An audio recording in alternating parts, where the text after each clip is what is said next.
Yeah, I'll do that now. Okay.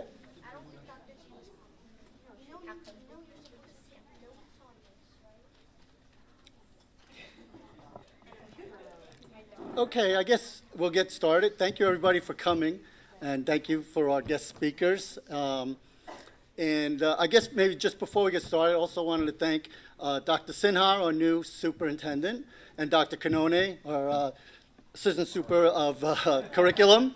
And I don't know if you want to say a few words, Dr. Sinha, to.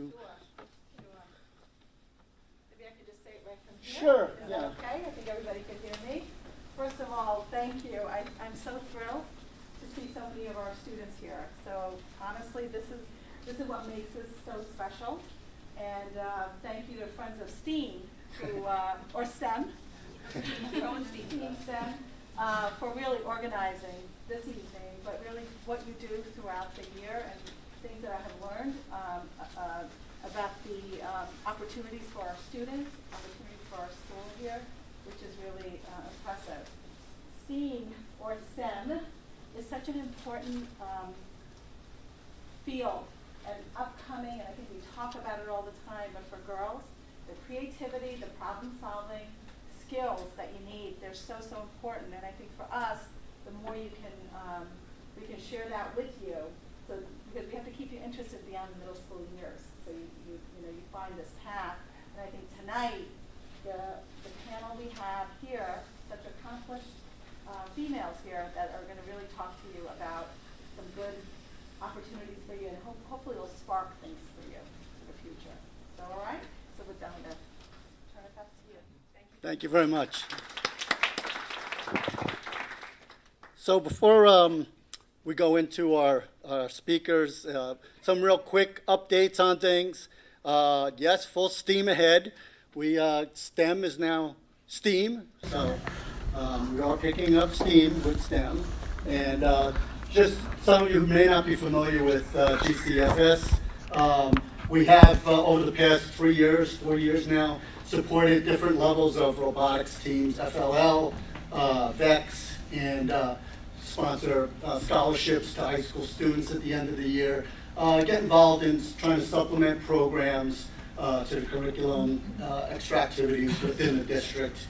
We'll also be, again, doing Parent University on January 31st. So that's great, way beyond any kind of STEM program. There's a lot of neat programs. If any of you haven't gone to Parent University, definitely go, January 31st. Welcome, have a seat. Just a real quick thing on some of the areas under STEM, in biology, some of the natural sciences, engineering, mathematics, computer science. That just gives a quick graphic of some of the fields that you could go into. And real quickly, Crick and Watson with DNA, but did you know a woman actually discovered the helical structure of DNA, for which she was awarded a Nobel Prize? Mathematics, maybe you saw the movie Hidden Figures, behind NASA, the three mathematicians. A couple of years ago, I saw this Scientific American article about Nobel Prizes missing in the natural sciences, specifically in physics and chemistry. And Marie Curie actually won the Nobel Prize in each, physics and chemistry. But there were only 2 women to win it in physics, 4 in chemistry. Well, this year, guess what? A woman won it in physics and a woman won it in chemistry. So. By the way, is a copy of CEO Magazine on the table. And CEO of the Year happened to go to a woman at the head of Lockheed Martin. So a lot of women are making a lot of advancements. We'll put this on our website. You might have heard of the ENIAC, the first real computer during World War II. And women were very instrumental in the development of the ENIAC. But the very first computer programmer, going back to the 19th century, actually is credited to Ada Lovelace. Another woman who was considered one of the 3 modern programmers in computer science was a woman. There you go. And NASA, Apollo 11. This is cool. And she was given years later for her work the Presidential Medal of Honor. So some outstanding women in science. And that's in the past. Here's the future. Here's now of all the different types of fields that really are game changers in the way lives are going to go to the next level. And anything from energy storage to genomics and biology, advanced materials, you name it. But that's a real neat study. You can find that online from McKinsey Research on game-changing technologies that are out there. So, girls, we can do it. So let's go on to our program. I think our first presenter, if we're going to go in order, just one sec. I need these.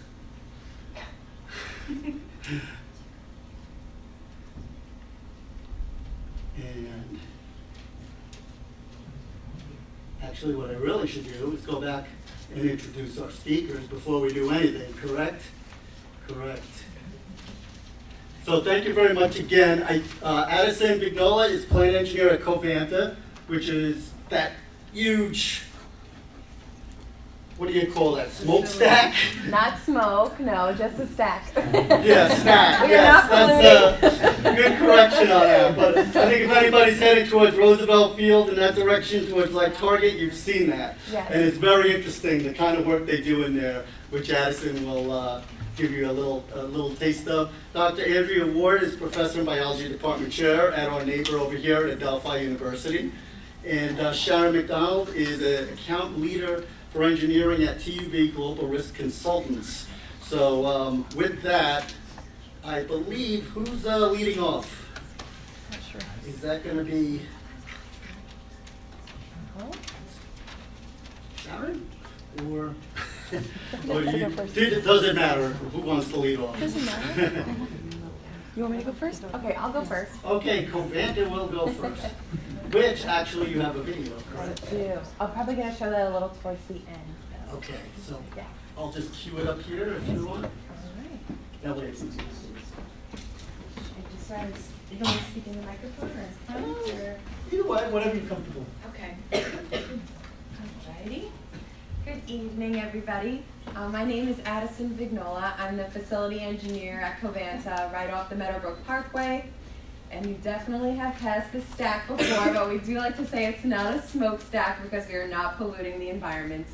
I do want to just go and start a little bit off in my background. I'll start from my high school years and kind of go through where I went to college and how I came up through the industry, in this male-dominated industry, because I'm probably closer in age to the students in this high school than the men that I work with every single day. So I probably am more relatable that way. I grew up on Long Island.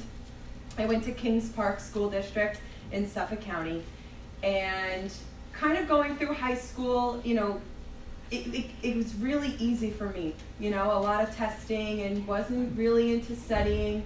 I played a lot of sports, and I kind of just, like my math classes, chemistry, physics, all of those kinds of classes came really natural to me. And as I was becoming a senior in high school, you know, I had trouble trying to figure out where I wanted to go to college. And I grew up in a military household. My father went to West Point, one of the military academies, which I'm sure some of the high schoolers are probably looking at now. They're becoming very competitive. And he always told me that you should always have a backup plan. So it started with taking my first SAT score, or test. And when I got my score back, I realized math was my strength. And after taking the SAT 6 more times, because every time I took it, I kept getting a better score. So I said, okay, I'm just going to keep taking it until I get out of here. I wanted to go more towards an engineering and math curriculum.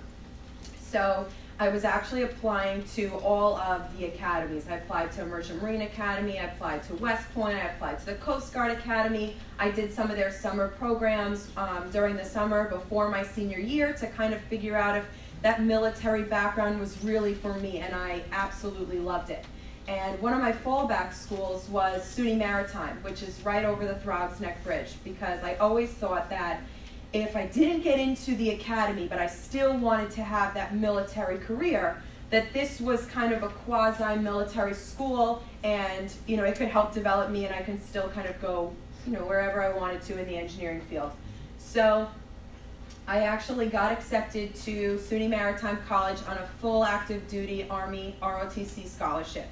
and they actually chose Stony Brook College for me to go to, and I actually had them switch it to SUNY Maritime. I did not get into West Point, even though my dad went there. I did not get into the Coast Guard Academy, and I got into the Merchant Marine Academy, which Merchant Marine Academy and SUNY Maritime are actually right across the river from one another. And the only difference was that Merchant Marine Academy, the government pays for your school, or if you go to SUNY Maritime, you have to pay for school because it's a private school. So I went to Merchant Marine Academy, and for some reason, I just really didn't like it, which I'm sure my parents were upset at me then. And then I went to SUNY Maritime, and I absolutely loved it, even though both schools actually do the same thing. So I graduated high school from Kings Park, and I went to SUNY Maritime College. Is anybody familiar with SUNY Maritime? Yeah? No kids? No one knows SUNY Maritime? Do you have any high schoolers in here? A couple, okay. So, SUNY Maritime, when you go over the Throgs Neck Bridge, you're going towards the city, or for me, whenever we were going into the Bronx, going to a Yankee game, that's when I would always pass this school, and it used to have this huge banner on the side of the school that said 100% job placement upon graduation.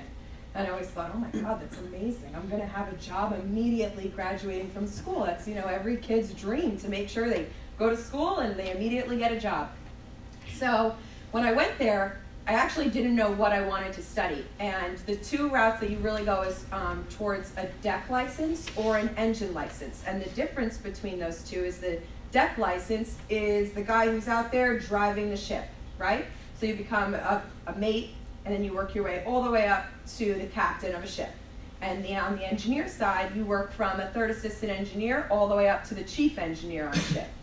So I remember sitting down with my counselor, and he said, you know, you have really, really great math SAT scores. Why don't you be an engineer? And I thought, okay. And I just checked the box off. And they said, you know, we have this program. You can go on a ship, and you can sail around the world with your friends. It's going to be about 400 of your closest friends on the ship, and you're going to cross the Atlantic, and you're going to, you know, go to all these countries. And at the time, getting ready to go into college, I'm like, this is great. I don't have to be by my parents. I get to just, right? I get to just travel and go to all these different countries and roam the world. So I thought, yep, check that box off. And that's, you know, really how I decided what I was going to study at Maritime. So I chose marine engineering, which was actually a little bit of all of the engineering degrees at school. It's a little bit of facility engineering, a little bit of mechanical engineering, and a little bit of electrical engineering, all combined into one degree. And while I was there, I sailed out on a ship. So your first summer off after your freshman year of college, you go for 45 days on a ship with all of your friends, and it's the best time. And then you have off for the other half of the summer. And the first port that I had gone to was in Portugal, and we went to Iceland, and we went to Denmark, and we went to all these great places. And then you come back to school, and you go through the 2 semesters, and then you go again for 45 days in that summer. And then the last summer, you actually go for the entire summer where you study to sit for your license exam. And the license exam is 7 exams, and you have to pass all 7 in order to get your license. So on my second try, because it took me 2 times, I passed my United States Coast Guard third assistant engineering license, which allowed me to be the engineer on a ship. And I thought, okay, this is so great. I have this license. Now, do I really want to sail? Do I want to go out to sea, or do I want to, you know, stay on land and get to go home every night? You know, what are my options here? And a lot of my friends sailed, and a lot of the positions that were available were these jobs where you would sail for 9 to 11 months at a time. And I thought to myself, oh, I don't know if I really want to do that. So I was actually working for Con Edison, which is a utility in New York City, where it's basically PSE&G on Long Island, where they make all the electricity. We light up the Empire State Building and send steam to a lot of hospitals and a lot of large residential buildings in the city. And I actually took my first job with Con Ed. So I was an operator with Con Edison for a few years, and I actually worked in a power plant, and I was in charge of turning the power plant on and offline every time that the city needed us for steam. And then I became a control room operator, which, has anybody seen The Simpsons? You guys know The Simpsons? This is the best way to kind of explain what I do. But in The Simpsons, I don't really watch the show, but everybody says, oh, you're like Bart Simpson behind all the computer screens. And right, is that right for those that watch The Simpsons? Oh, Homer, okay. So that was me, basically. Homer Simpson behind all the computer screens running a power plant. And then my commute got really long because sometimes I would sit in New York City traffic for 4 hours and I would work a 12-hour shift. And you would switch from day shift to night shift. So sometimes I would work from 4:30 a.m. to 4:30 p.m. and then I would go into a swing shift, they call it, where I would work from 4:30 p.m. to 4:30 a.m. And I got really, really exhausted. So I started looking for a new job, and because I grew up in Northport, right by Kings Park, I always knew of Covanta. And I always knew it because it looked like this really big hill that was going to be great to go sledding on because it was still a landfill at the time that I was growing up. And my parents didn't really like it, but it brought their taxes down on their home, so they were like, this is where we're living. So I was applying to all different Covanta locations, and I wound up getting the position of plant engineer at Covanta. So I wanted to show everybody a video of what we actually do at Covanta, but first I'll explain it a little bit. What we do is we're an energy from waste company. So we burn municipal solid waste. And municipal solid waste is all your household garbage that you leave on the side of the road. So when you guys, I'm sure most of you guys in here, hopefully your chore is to take out the garbage, because that was my chore when I was a kid in my house. And I would go out, put the garbage on the side of the street every Sunday night and Wednesday night, and then that was it. I would forget about it because the garbage man picked up my garbage and I never had to think about it again. But it's not until I came to Covanta and I really understood that we actually power homes and make electricity using the garbage that you leave on the side of the curb. And what we do is we take that garbage, the garbage men actually come onto our facility and they drop the garbage off and we put it inside of our boiler. And that boiler actually burns the garbage. So it's like a big fire pit. It burns at about 2,000 degrees. And the garbage gets burned, and off of that garbage, like when you're at a fire pit outside in your backyard, you see some steam coming off of the garbage, right? Or, off of your logs that you're burning in your backyard. So that steam runs through our entire system. It goes through a steam turbine, through a generator, and then we power electricity, and we sell electricity back to the grid for PSE&G that everybody in here buys in order to power their homes. And then we actually take all of the residue, so everything that is burned from the trash, it goes through an entire metals recovery system, and we recover all of the metal out of the trash, and then that's one of the byproducts, as well as some of the ash. So the ash we still do have to send to a landfill because there are no active landfills, municipal solid waste landfills on Long Island, but there are some in other states in the United States. But that ash, if you think about it, we can get a 50-gallon bag of trash, which is your regular garbage bag that you would fill at your house, to about a Dixie cup size of ash. So instead of sending a huge garbage bag to a landfill and having that pile up, instead we're only sending a little bit of ash at a time to a landfill. And actually over in Europe right now, they use that ash and they mix it with cement and they use that to pave their roads in Europe. So hopefully sometime soon that could come over to the United States and we can start doing that here. That way we are 100% recycle and reuse to make power. So I'm going to show you guys a quick little video so you understand a little more of what I do. And then we'll walk through, we'll cue the lights, right? Okay.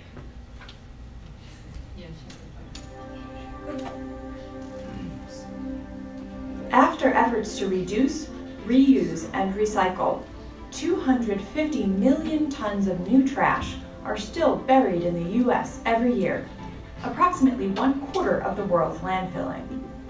Landfills are not just an eyesore. They consume a lot of land, pose serious risk to our groundwater, and are known to be one of the largest man-made emitters of methane, a greenhouse gas 25 times more potent than carbon dioxide. However, there is a better alternative. Covanta Energy's energy from waste facilities offer a safe, technologically advanced means of waste disposal, while also generating clean, renewable energy and supporting recycling through the recovery of metals. Here's how the process works. When post-recycled waste reaches one of our energy from waste facilities, it is first weighed at the scale house. The scale house maintains an accurate accounting of all materials delivered and then directs trucks to the tipping building, an enclosed structure engineered to minimize dust, odor, and noise emissions. Here, trucks discharge refuse into a tipping area. Traffic control directors keep trucks moving in and out of the facility efficiently and safely. Every facility in our fleet has established a health and safety management system that is designed to protect every employee, contractor, visitor, customer, and community that we serve.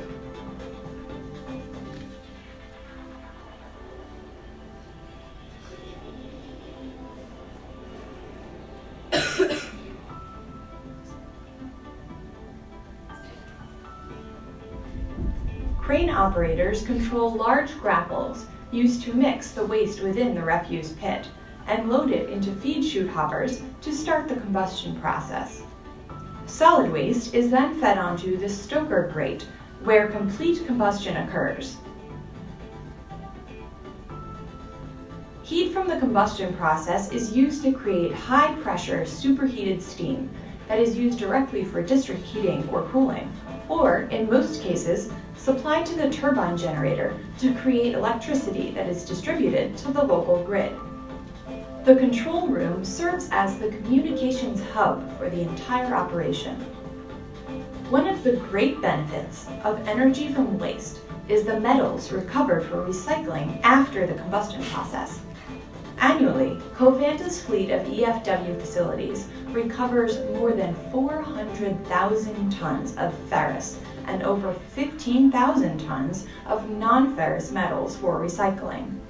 That's the equivalent amount of steel in 5 Golden Gate bridges and the amount of aluminum in over 1 billion beverage cans.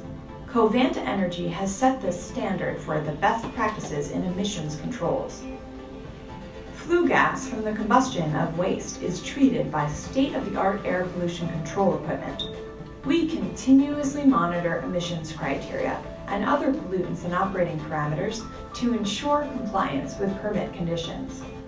At Covanta, we annually turn 20 million tons of waste into enough renewable energy to power 1 million homes. After responsibly reducing, reusing, and recycling, Covanta Energy recovers energy from waste, keeping your household running. All right, pretty cool, right?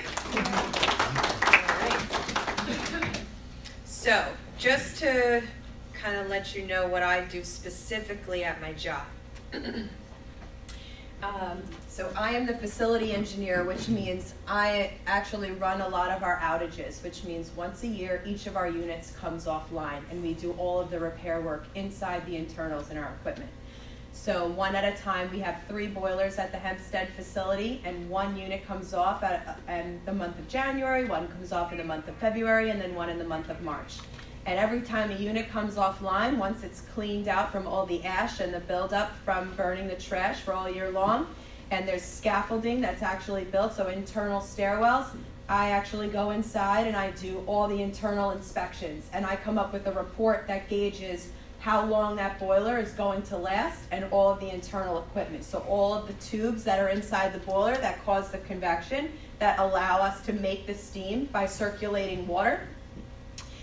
It's my job to portray to the regional vice presidents and let them know when our boilers are going to last, when we have to change out of equipment, and which equipment is lasting the longest inside. So just to give you an idea, there are not too many women in the industry, I'm not going to lie, especially in something like this.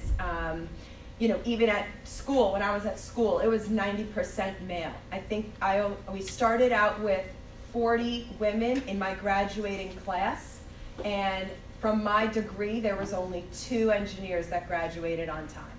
So, you know, it's very difficult, but it's doable. And if you study and you really enjoy what you do and you work really hard, you know, you can be in my shoes one day. And it's possible, because there are women right now that are coming up through the ranks, and it's my job here to pave the way for you guys when you guys come into these facilities and you have a place to sit at the table, because it is really important. Now, all of the guys that I work with at my job, because I was actually the first, I think I was the first female manager in the core group that really is in charge of the operation of the plant. There were a few women in operations that were in the field turning all the valves and getting the equipment on, but actually at the moment we don't have any women. So there are not too many women that I get to see every single day, but every single male that works with me, you know, we went through the same exact schooling, we came through the same exact kind of jobs, and that's why it's, you know, it's fair for me to be at that place just as much as it is for them. And that's kind of something that I want to portray to you guys sitting here that are coming up through high school and middle school and thinking about going into careers in mathematics and engineering, because the opportunities are endless for you, and you can really do whatever you want to do. So, thank you so much.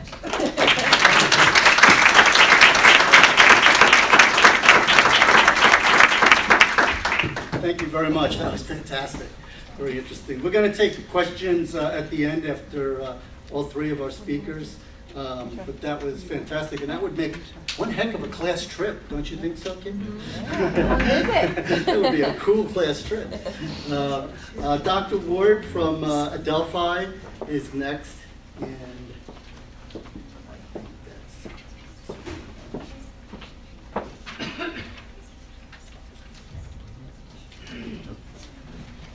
All right, how's everybody doing today?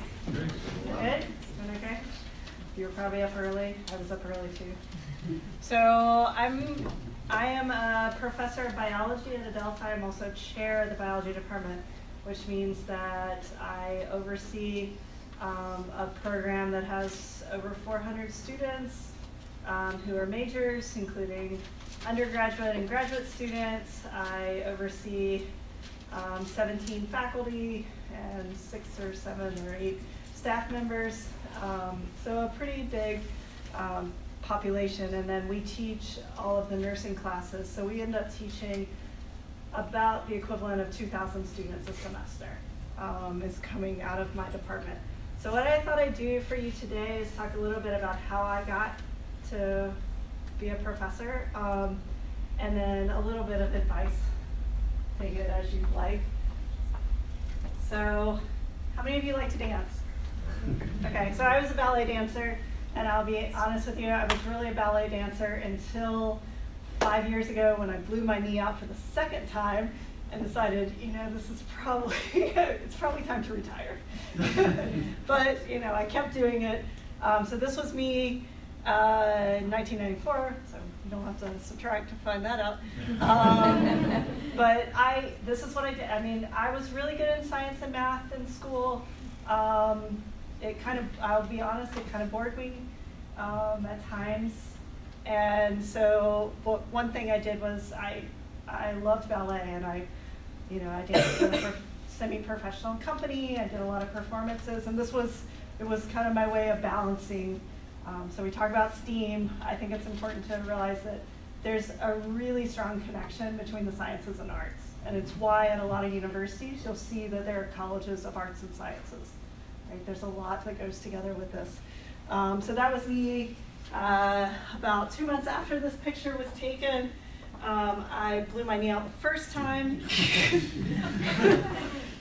which had followed an ankle injury. So I started out and I had hurt, I always have to think about this, I'd hurt my right ankle, and then I hurt my left knee, and then I hurt my right hip. Anybody guess what I was doing wrong? Anybody hurt themselves and can guess? What do you think? Probably a bounce or posture. Right, so you hurt your right leg, what do? You do this, which does what? Hurts your left leg. So then you do this. Yeah, so I was perfect, and I was a great example for a physical therapist. I did it. I went back and forth, but it gave me, one of the things that I noticed when I was doing ballet is I really was interested in how movement was happening. And I would go through, I'd watch my videos, I wanted to be perfect. I wanted to have the perfect pointed foot, I wanted to have the perfect leg, and so I started to get this idea of working between what the build of my body was and how I was dancing. All right, so I went to college. I did not go to college for dance. I went to college for biology. Oh, sorry. Let me backtrack. I went to high school first. And I grew up in South Carolina. I'm not from Long Island. And my last 2 years of high school, I got the opportunity to go to the South Carolina Governor's School for Science and Mathematics, which was a 2-year residential high school, public high school, and we primarily did science and math. I was fortunate that I also danced on the college campus that we were located on, but I was, focusing on my science, but I was able to still maintain my dance interest. One of the opportunities I had when I was there was that I got to do a research project. So as part of our graduation requirements, we had to do research. I worked with a professor on a plant survey. He was at a local college near where I was living at the time, and we ended up getting good enough data that we were able to publish that paper. All right, so my mother thought I was going to be a gardener for the rest of my life. I worked on these plants. I knew a lot about this one particular type of plant. It's not a plant you're going to put in your garden. But it was a great experience. One of the things that I did, I had a lot of computer science background from my high school, and I wrote a computer science program to analyze all of our data, which was kind of surprising, I think, to my mentor. But I left the Governor's School and I went to Wake Forest University, which is in Winston-Salem, North Carolina. So I started moving north. And there I went to be a biology major. So again, I was kind of dancing here and there, but I had decided at this point that I was not going to be a professional ballet dancer. I did not have the talent and other aspects, the drive really to be a professional dancer, but I really loved it and it was something that I could continue as a hobby. But I did want to do biology. So I moved into research there, and now I was able to start to bring together my love of anatomy and movement. And so I started to work with this professor, Dr. Weigel, and he and I looked at birds of prey, so owls and hawks, and how strong they were and what their anatomy was. So we went out, I worked on this project all 4 years of my undergraduate. We went out and we measured a bunch of birds of prey. I traveled all over the Southeast to do this. I dissected a lot of birds. I'm very good at Thanksgiving. I'm a good carver. Skills you never know you're gonna need. I'm also a very good plumber, so I had to plumb all of these perches that we use to measure how forceful these animals were. And I will say, you never know what types of skills you may get. I had, as an elective in high school, taken a modern physics class and had done a lot of electrical circuit building. I got this job in this research lab because I built, not because I was interested in biology, but because I could build the circuits to run the amplifier. So you never know what types of skills can come into handy. So I left Wake Forest, and I kept tracking north. So I went to the University of Massachusetts Amherst to do my PhD work. Right? So PhD is just a continuation of college in some respects. My niece at the time was very young, and I told her I was in the 16th grade, and she was very concerned that she was going to have to be in the 16th grade because I think she was in first grade at that time. No, you can decide if you're going to go to 16 to 20 or not. But this was a great opportunity for me to go and learn more about how animal anatomy and movement work together. And for this, I specialized in fish. So started in plants, I went to birds of prey, and the last 20 years or so I've been focused on how fish look and how they're made and how that impacts the way that they move in their environment. So primarily I work on eels, and what their underlying skeletal structures look like.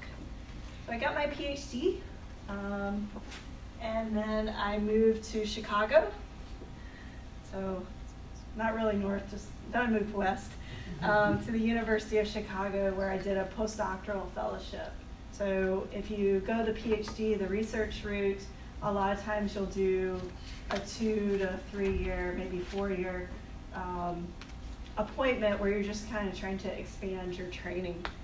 And here, you never know what you're going to end up working on. Here, I actually went from studying fish, like from their body perspective of how they're built, to specifically I looked at their pancreas. Anybody know what the pancreas does? You ever heard of the pancreas? Anything? Isn't it like it takes out any like bacteria or like? Not so much bacteria. You often hear about it with a certain disease associated with sugars. Diabetes, all right. So in diabetes, the pancreas does not function correctly, and people aren't able to break down sugar. So my job for that 2 years was to try and figure out where the cells that make a pancreas come from, so that we could start to look at the genes that were involved in making a pancreas.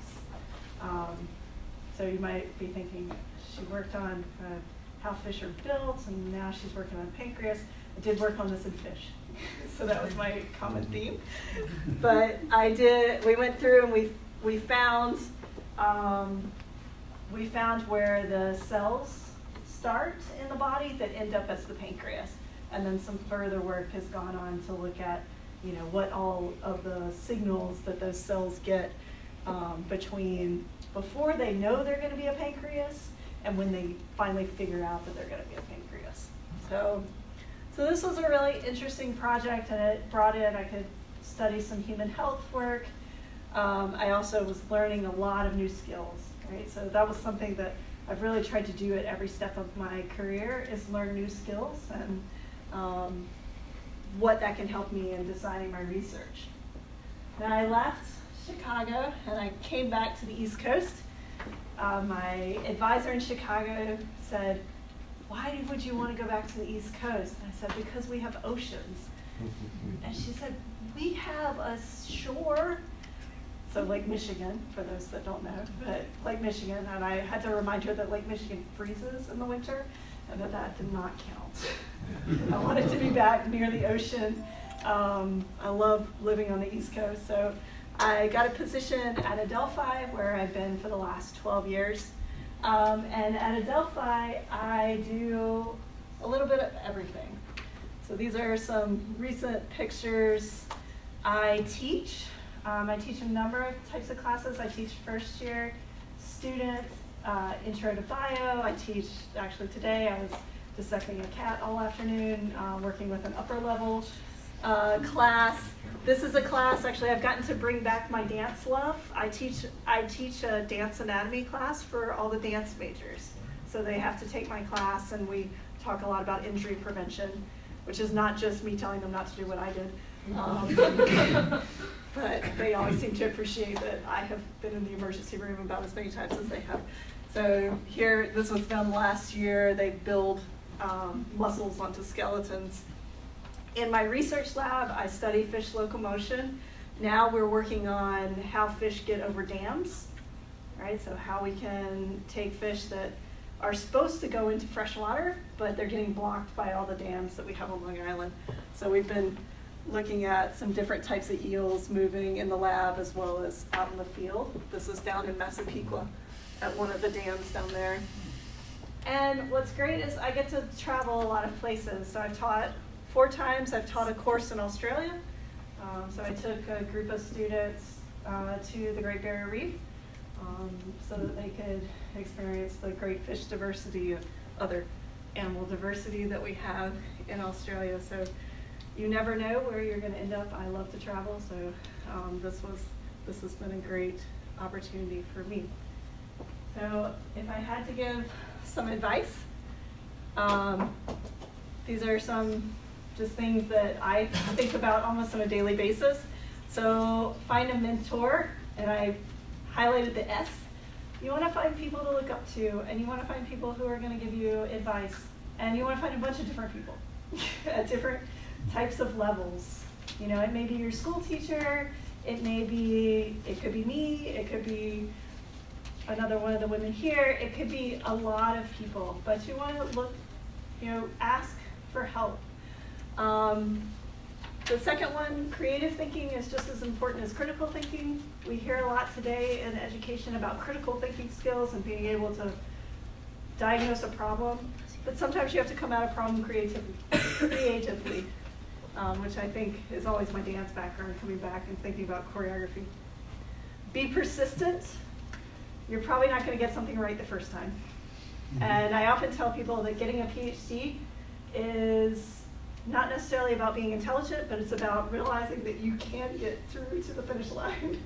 All right, and that's a lot of kind of getting to your career. One thing that was hard for me growing up is admitting that I was smart. And I grew up in a small town in South Carolina. I was one of very few women who ended up in the sciences. I was one of, you know, I was kind of like laughed at times because I was good in math. I was good at physics, and I finally had to realize that it wasn't my problem that other people were having issues, like that it was okay for me to be good at math. All right, and that's an important thing to realize. It's okay for you to be good at science. It's okay for you to be good at things. And then the last one is something that comes up quite often. A lot of people have self-doubt. So if you're a student and you're thinking, oh, I got a good grade on that test because my teacher just happened to write the questions that I happen to know. No. You got a good grade on that test because you prepared and you knew your stuff. And it's okay to realize that. And realize that most of the people that you're around are probably having that same self-doubt too. So a lot of times we, especially as we go up through our careers, we tend to think, oh, well, you know, I just happen to get lucky, or, you know, that job just happened to get available. No, you know, you work hard and things happen because you work hard. So if you want to contact me, it's my email address, award. I tell my students they want a prize when they get me. So sometimes they believe that, sometimes not. Or I'm on Twitter at Andy Ward. So, all right.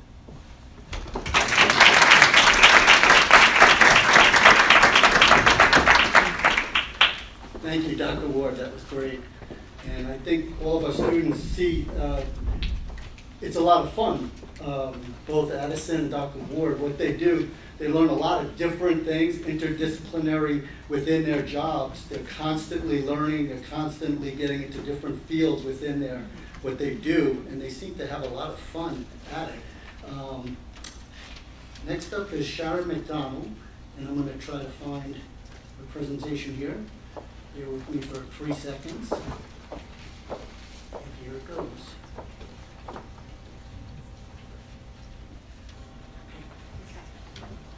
Hi guys.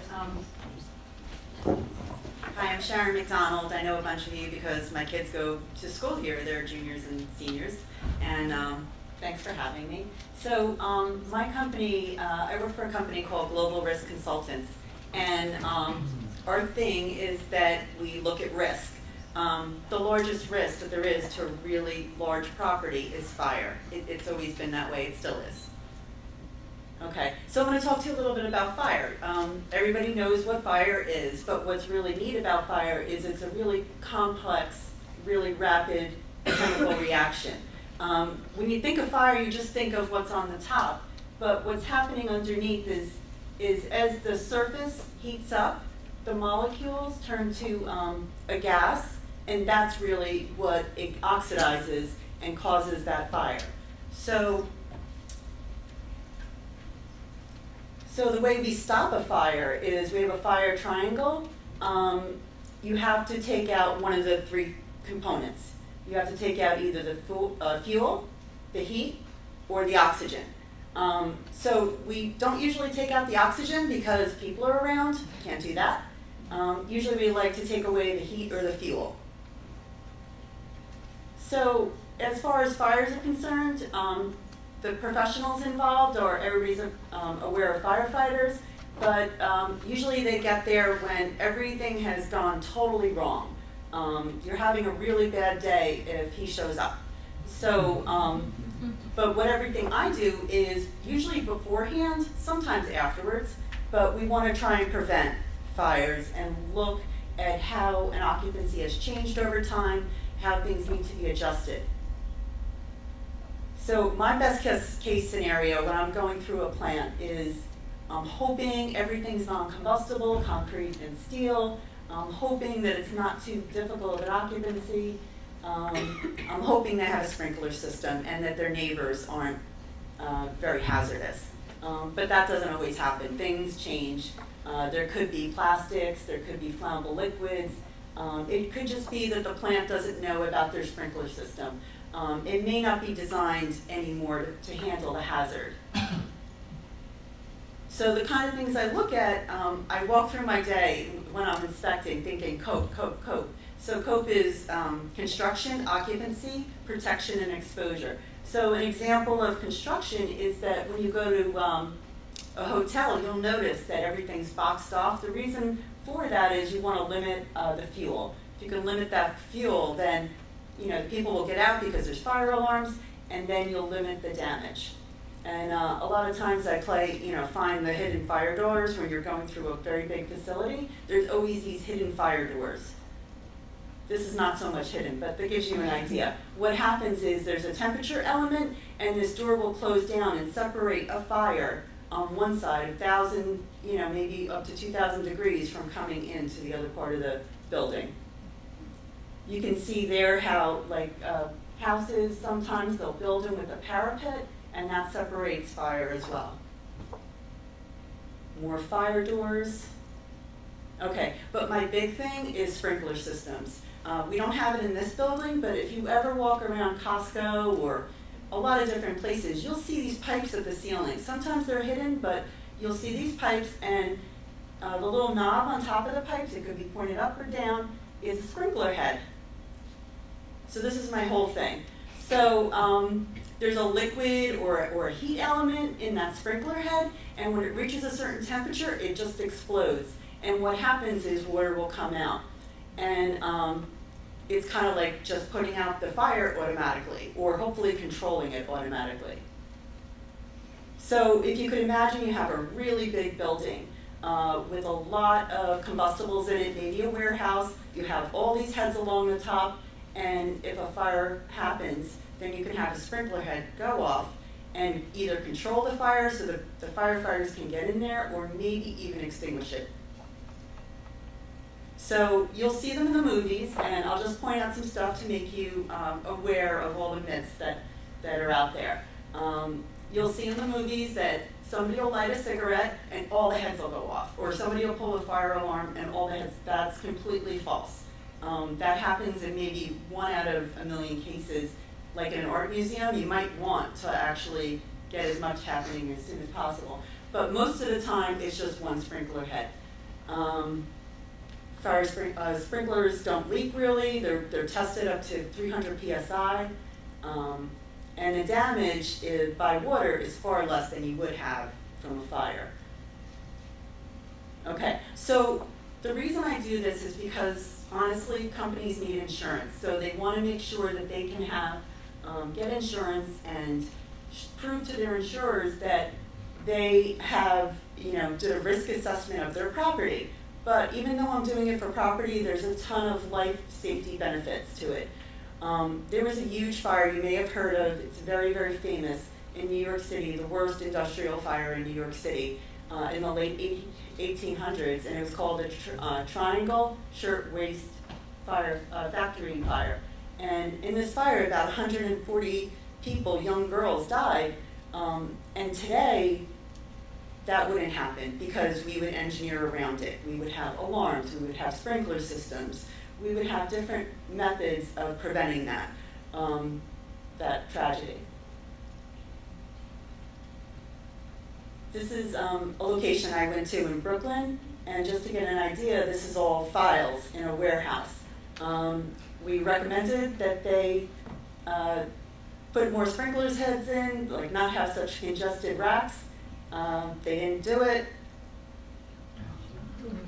I don't know if you remember this from a few years ago. This was a major fire, storage fire in Brooklyn. So unfortunately, it was February, so this made it really hazardous for the firefighters to go in. Everything was freezing. It was terrible. So even though I do this primarily for insurance, the life safety benefit is really there.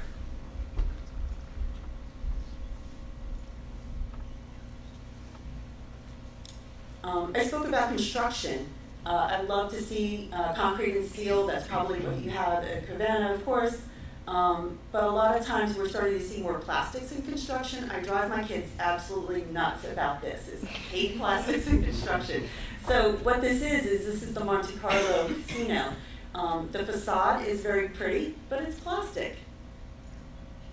It's the equivalent of if you use a styrofoam cup and then put a little bit of concrete on the top of it to make it pretty. A styrofoam cup is a petroleum-based product. So now you're putting the equivalent of like a solid oil almost on the side of your building. So that's the kind of thing we look for. But I don't always look at fire. Sometimes I look at flooding. This is a location I went to in New York City after Sandy. They had 3 basements, and all the utilities were in the basement. They didn't get their generators, but everything else. So they had 50 feet of water in their basement. So they used to have doors. Where those doors are, they took them out because things change over time. They thought they didn't need it anymore. So it's the kind of thing we try to advise on. One of my clients that flooded, this actually, it looks horrible. It wasn't as bad because everything that was really important was above the flood level, but the systems they had designed, they weren't using properly anymore, and this was Houston, this flooded. We don't do anything with zombies. We do stuff with windstorm. At my company, everybody seems to have an expertise. We look at different things. I'm more of the flood windstorm person. There's people that look at dust and flammable liquids, but we all help each other. A lot of times when I go on inspections or engineers go on inspections, they're looking at plants. This is plastic injection molding, rolled paper storage, warehouses. Every once in a while, we get to go someplace cool. I actually had to go on an inspection to a resort in Virgin Gorda. I've been to clean rooms, metalworking. You know, it's been really interesting going different places. My favorite inspection was going to the New York Public Library. Absolutely gorgeous.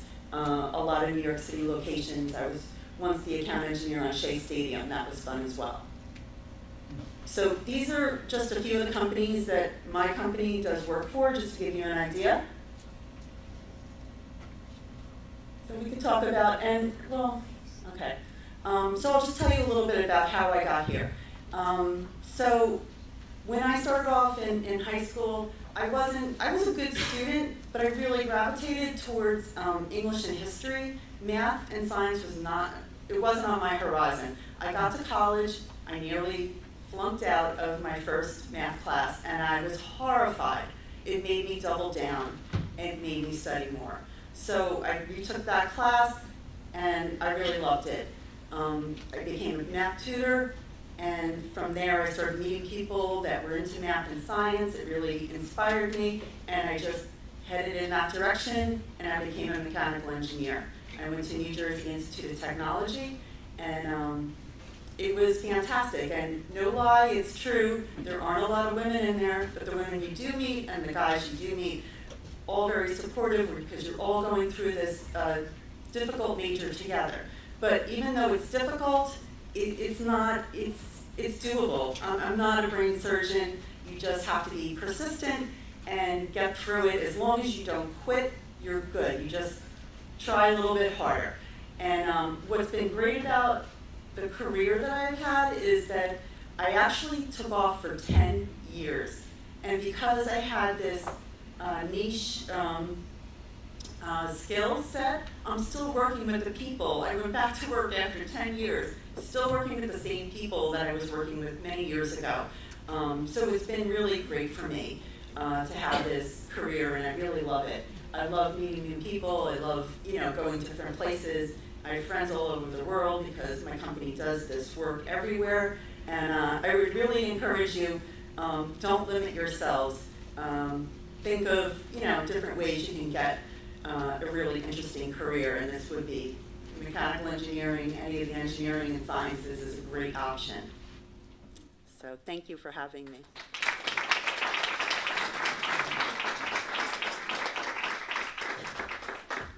Thank you, Sharon. We're going to open it up to questions for three speakers who all did just an outstanding job.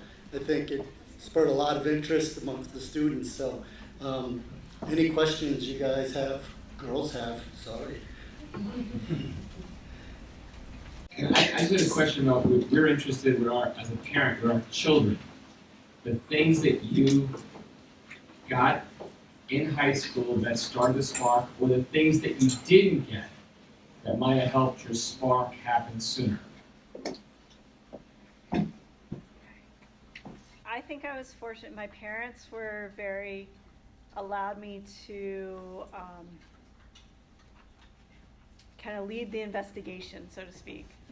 They were very good at not limiting me. I did get limits at times at school from different teachers. I had the personality that when someone told me I couldn't do something, that just made me want to do it more. And I don't know if that's a good trait or not. But if someone tells me that, no, I think you can't do that, I'm just going to try harder to do it. But I would say more than anything, my parents didn't put limits on me, and they let me, I ran around the backyard and dug up turtles and caught fish and did dirty, played in the dirt and mud. And then they let me go to science and math school. I mean, I left home when I was 15 and moved 2 hours away. So I was very lucky to have a family that was very supportive. Yeah. I think I realized that I was good at math by taking the SAT so many times. Honestly, I just kept taking it. My parents were like, you are going to take this again. Your score keeps going up. Just keep going until it finally just plateaus. So I kept taking the SAT, and my math score, I almost had a perfect score on my SAT with math, and I had no idea that I was even that good at math because I just had average grades just like everybody else. I never thought I stood out in high school to anybody in my classes. I was just a regular student. I was never top of the class, but I was never bottom of the class. I just kind of moseyed along, and then I started taking the SAT, and I realized, okay, I'm pretty good at this. And then once I got to school, they actually made us take a calculus test before we got into school, and you had to get into Calculus 1, and I actually tested in 2 levels below that. So I had to take 2 math classes before I was even entry level in math at my college, and I just made sure that during the summertime when I had free time, when I wasn't sailing, that I went to community colleges on Long Island to make up the time, to make sure that I could still graduate on time. So I took the Math 80, they called it, and then I took Math 90, and then I took a calculus during the summer, and then I took another calculus and another calculus, and eventually got to where I was. I don't know if you ever really know what you're good at unless you get to put your hands on it and really try and get into the career field that you want to see. And I know now in a lot of these high school classes and middle school classes, it's a lot hands-on experience. And I think that's when you really start to figure out what you like to do and where you want to be. How many students feel intimidated by math? Raise your hand if you are. Because it sounds like our 3 panelists not necessarily just had this natural gift as a mathematician when they were 10 years old, but we have people who had to really master mathematics by perseverance and ended up being pretty good at it. So, any of you guys feel that way? Or maybe, hopefully you feel a little different about it tonight. We're honest. I always felt with math that, you know, whether I was taking calculus or differential equations, that it was really just as hard as when I was taking algebra and trigonometry. It's still like, when you're going through math, it's what's in front of you learning the first time is the hardest. And then you move up, and then you keep trying. You get to trig, and that's hard. And you're like, okay, I'm just going to keep trying. You get to calculus, that's hard. You keep trying. It doesn't get harder. You're getting smarter. So, yeah.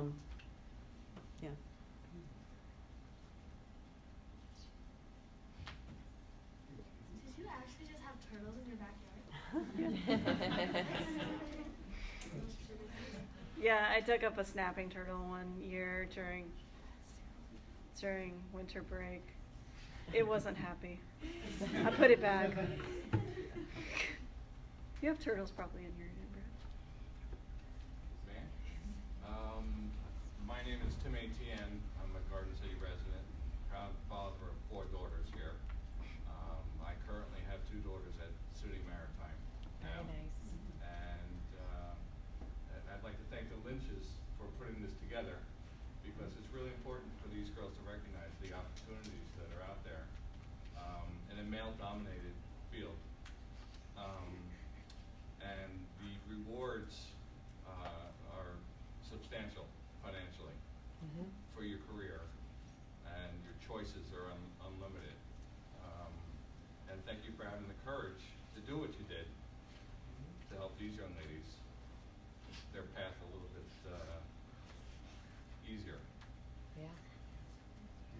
Thank But you. thank you.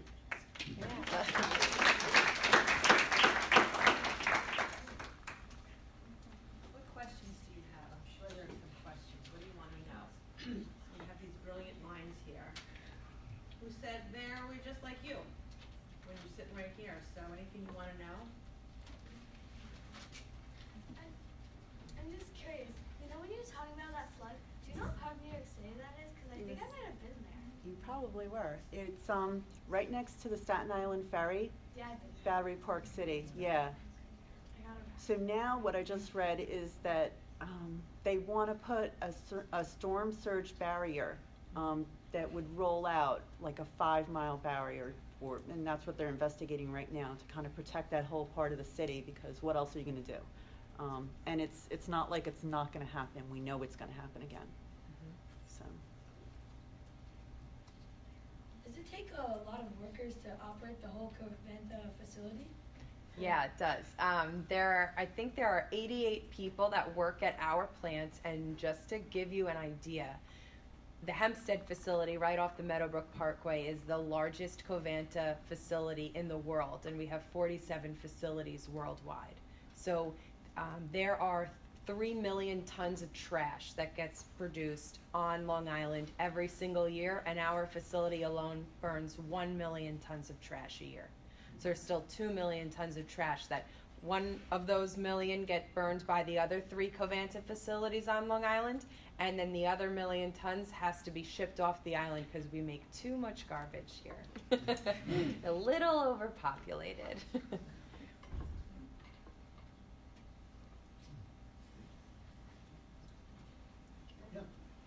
Mr. McDonald, could you explain to the girls how you decided which type of engineering that you would take? I changed my major about 7 times, and probably 3 of those was engineering. When you first start off in engineering, it's very generic. You're taking the same classes as all the other engineers, so it does give you the opportunity to kind of like talk to people and figure things out. I liked mechanical engineering because it was, I don't want to say the most generic, but it has the widest range.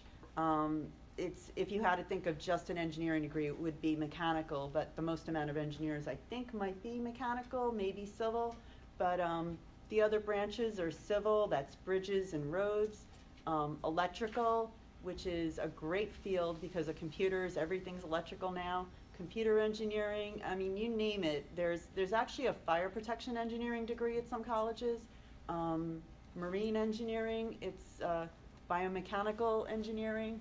So it's just what you want to do. But no matter what engineering you do, there does seem to be a bit of flexibility. Every engineer I know, well, maybe you might be a little bit different, you do get trained on the job as well, because it's such a wide field. There's a specialty. There's specialties above, within specialties. So we all learn pretty much on the job as well. So.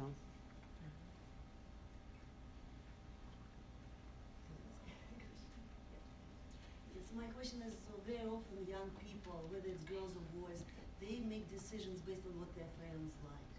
So how did you deal with your girlfriends? What they said when that you are going to such thing? When you already were there, how they treat? Did you lose some friendships because of that? Did you get new, how they dealt, coming basically a very different environment? I'll talk a little bit about my experience. So at my school, there was only about 40 women that went to the academy in my grade. And at Maritime, you're not allowed to leave campus from Sunday night until Friday night. So you're not allowed to leave for any reason unless you get permission from the commandant there, who is in charge of all of the cadets.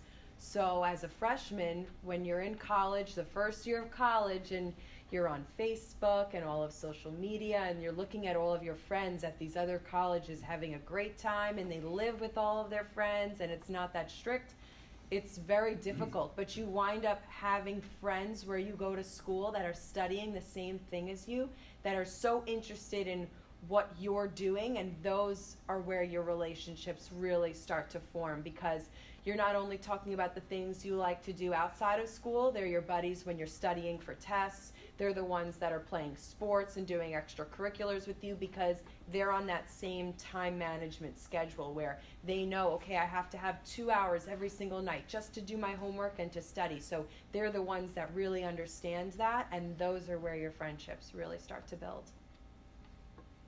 When I went to college, my chemistry classes were with all the nurses. I was with pre-med students, so there was a lot of women in those. And then I loved chemistry, so I made some engineering girlfriends and guy friends. And once I was in that track, it just didn't matter as much anymore. If I had 2 or 3 girlfriends, 5 girlfriends, and 15 guy friends, they were still all my friends. It didn't bother me. So, and after high school, it's sad to say, but you do kind of leave that group. You move on to your college friends. You always keep in touch with them. So it was fine for me. And women in engineering and sciences is increasing all the time. I think at some schools it's between 20 and 40% right now, which is pretty good. You just need a few girlfriends. Yeah, I would ditto everything. I grew up in a very small town. It was very cliquey. I didn't quite fit into the clique that was predominant because I danced and they thought that was weird. Whatever. But in going away to the high school that I went to, I met people who were all interested in doing biology or all interested in taking this crazy modern physics class. And then, as I went through my different levels, you find people who are, I always tell my students that it's important to find the person who you can go to when you've gotten that chemistry test and it was not good. And so it's nice to build those relationships, and I was very fortunate to have very strong friends who helped me when I had great days and when I had really bad days. In the lab or in classes.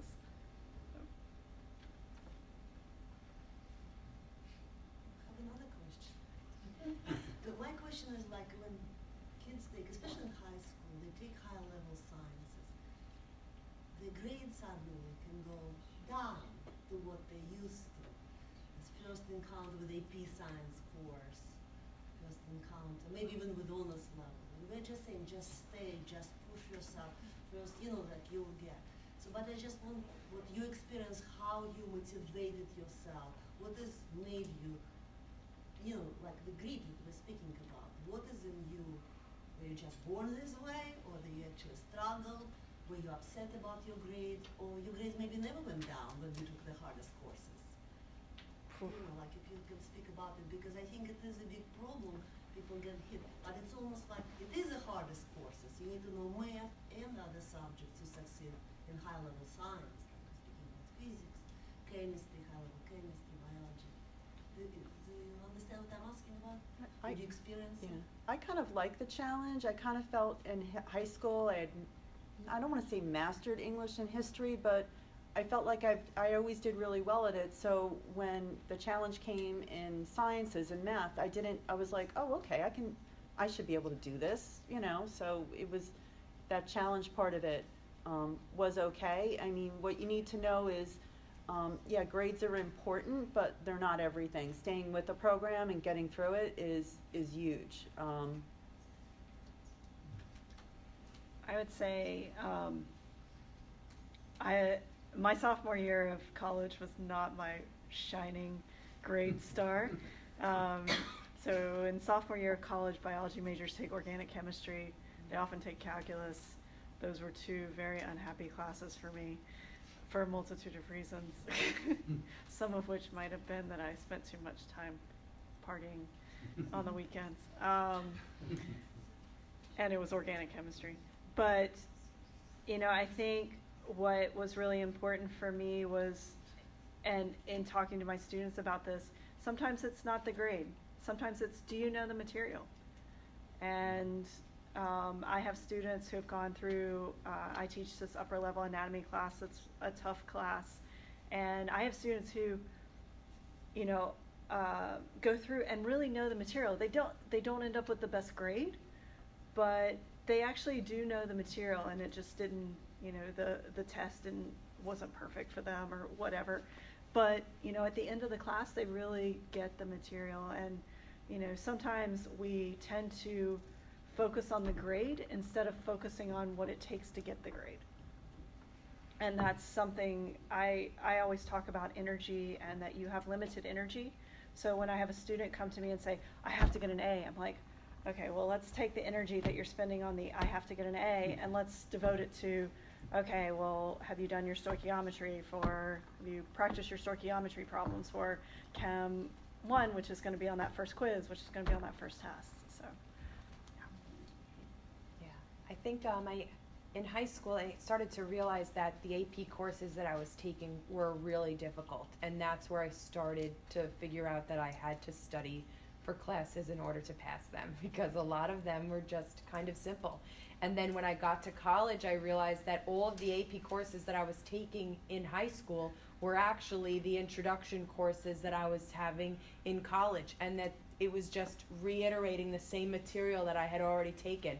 But my first semester did not go well at school, and I already knew that I was starting to get nervous, and now I'm planning graduation thinking, oh my goodness, I'm 2 courses behind in my math class. I'm never going to graduate on time. I shouldn't even be friends with these people because I won't walk with them at graduation. You know, I'm already 2 years behind.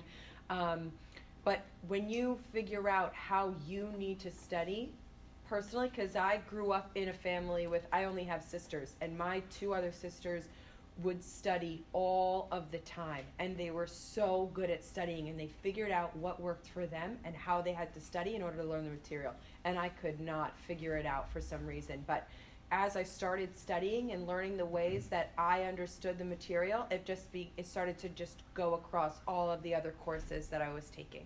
So once I figured out, okay, I'm not going to study the night before. If I can, just rewrite my notes and, go through my notebook, and I don't have to read the textbook. I just need to go through exactly what we went over in class and go through that tomorrow. And if I get it tomorrow, then I'm set. And that's, you kind of just learn the ways that you should study for yourself, because everything goes, it's individual. It's for every single person for them to realize how they're going to get through those classes.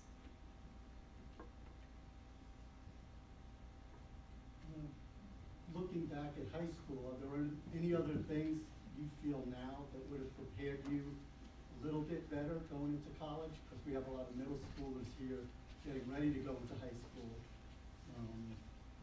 Anything that you reflect on as far as that would be prepare you better in certain subjects, or just the approach of being better prepared? Something that my parents always taught me that I will definitely pass on to my children one day was college applications and filling them out by yourself, because it really is one of the first things that you have to do for yourself. And if I encourage parents always to tell this to their children, that they should make their children fill out the application entirely, and if they can't fill out the application, then they cannot go to school there.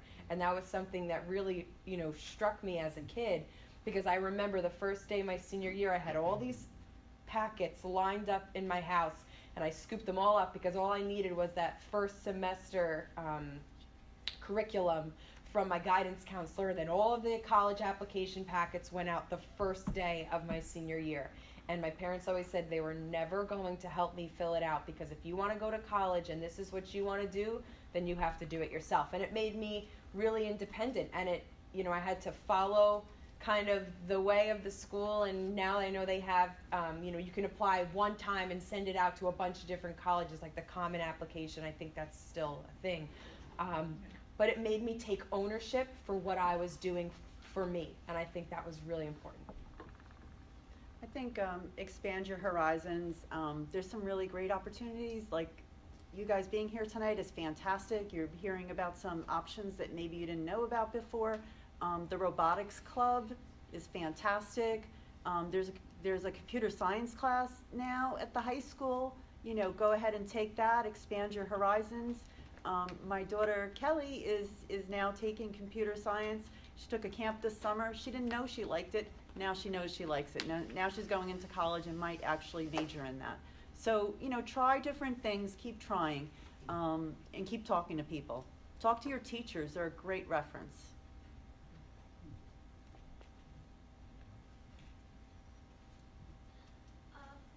So for the STEAM thing, does the steam make energy? Yes. So the steam is where all of the energy is actually created, because think about if you're boiling a pot of water, right? So you put your pot of water on the stove, it's about halfway full, and you put the lid on top of it, so there's nothing that can get out. Eventually, all of that steam is in the top of that pot, and if it gets too hot and too much steam is created, the lid could blow off the top of the pot. So that's kind of how we describe the boiler, because it's all enclosed, and the steam actually gets pushed through the entire system throughout our boiler and goes in each different direction and builds up energy to then turn a generator to make electricity. So the air is just filled with it, and then it Inside the boiler, yes. Mm-hmm. How many megawatts do you generate? 80 megawatts. Oh no, here come the questions. No. Yeah, 80 megawatts. We produce 10 megawatts in-house that we keep at the facility, that because we actually make our own power, and then we sell everything else back to the grid. Your top 3 qualities in picking a college and getting through the college. Wow. Perseverance, courage. Those are good. I think it's also having some flexibility and being willing to try something new. So we were just talking about expanding your horizons. I love history, and so I took a lot of biology classes, but I also studied for a semester in Denmark. I learned Danish. I took Europe. And I decided I was going to play an experiment. I basically have set up my life as different experiments. Yeah, it's probably, I don't have children. There's probably a good reason. So I went to Denmark and I took a European history class, a 20th century European history class. My professor in Denmark had, his father had fought for Germany in World War I. It was really interesting. So I came back to Wake Forest and I took 20th century European history. These were 2 different classes. It was amazing. The dates were the same, but none of the interpretation was the same. But it was something I was really curious about. It was just an area that I was interested in, and so So be flexible and be willing to go out of your comfort zone. I would just add, try and be happy in what you're doing, because a lot of times, you know, even when I'm working, I'll be like, oh, I gotta do this, and then I'll be like, you know what, this is great, let me make it great, and I'll get on the phone with somebody, and I'll, you know, do what I need to do, and I'll make it great for myself. So just changing your attitude about a problem is, can make the world a difference. That, along with perseverance and being creative, just changes your outlook. Yeah, I would say my biggest one is independence, because, you know, going off to college is the first time that you're really on your own, and your grades and everything that you're being judged on in college is a complete reflection of how you're going to rank, you know, in your college courses. So being independent and understanding that, you know, you are molding your future. That's the first time that you really get to set up the rest of your life. Thank you so much. That was so inspiring. Is there anything I don't want to miss? Anybody have anything else they want to ask? I just want to add, so energy and steam, women in steam. Yeah, literally and figuratively. Yeah.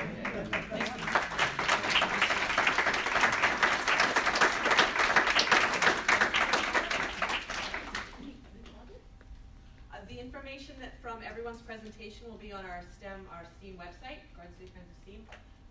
And if you, I think our presenters had left some information, but we'll have that on our website too if you want to follow up and try finding some mentors for yourselves, right? We have to persist, keep trying. Anybody can do it, right? You don't always have to be the #1 student. It's just try it and keep going, right? Isn't that some of what we got today? And ask for help. Find a mentor, get some advice. That's how you do it, right? We love making friends and connecting with people. So do that for your career, for your education. Thank you so much for coming out tonight. Thank you so much for giving us your time and your expertise. And we really appreciate you being here with us. Thank you again. Thanks, everybody.